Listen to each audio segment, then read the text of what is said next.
नमस्कार, मी पंजाब. आज आहे 17 नोव्हेंबर 2025.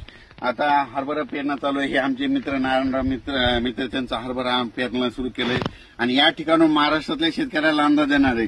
राज्यातल्या सर्व शेतकऱ्याला सांगू इच्छितो की बऱ्याच शेतकऱ्याचे फोन येले आता पाऊस येणार आहे का, पण राज्यातल्या सर्व शेतकऱ्याला सांगू इच्छितो की राज्यामध्ये 25, 26, 27च्या दरम्यान राज्यामध्ये काय होणार आहे, ढगाळ वातावरण राहणार आहे. पण ढगाळ वातावरण राहत असल्यामुळे काय होणार आहे, ते पश्चिम महाराष्ट्रामध्ये तुरळक ठिकाणी जरा जास्त ढगाळ वातावरण राहील आणि तुरळक ठिकाणी पश्चिम महाराष्ट्रामध्ये काय होईल, मग सोलापूर जिल्हा, सांगली जिल्हा, सातारा जिल्हा, पुणे जिल्हा या पट्ट्यामध्ये काय होईल, अहिल्यानगर थोडे तुरळक ठिकाणी थेंब येतील म्हणून हे लक्षात येतं. सध्या तरी आता मोठा खूप पाऊस नाही. उत्तरेकडून वारं सुटल्यामुळे काय होणार आहे, जरी चक्रीवादळ असल्यामुळे ते पाऊस ते थंडी दाबू शकते म्हणून हे लक्षात येतं. राज्यात तुम्हाला सांगू इच्छितो, मग राज्यामध्ये एक दरवर्षी 2 डिसेंबर ते 7 डिसेंबर मध्ये एक अवकाळी येत असतो. एक आता बंगालच्या खाडीमध्ये एक चक्रीवादळ तयार आहे.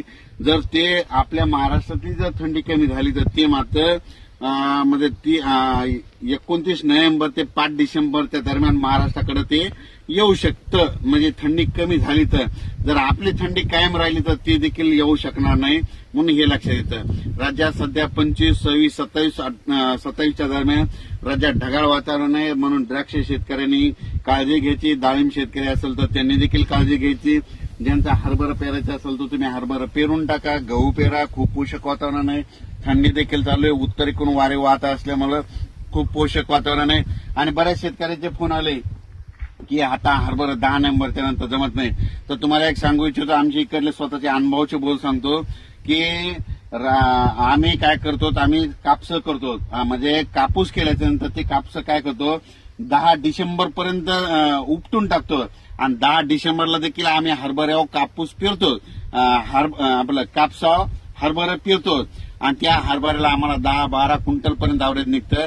म्हणून शेतकऱ्याला सांगतो 10 डिसेंबर पर्यंत आणखीन हरभरा पेरता येतं म्हणून हे सगळ्या शेतकऱ्यांना लक्ष घ्यायचं. राज्यात मात्र सध्या थंडीची रात कायम राहील. मात्र 25, 26, 27च्या दरम्यान ढगाळ वातावरण राहणार.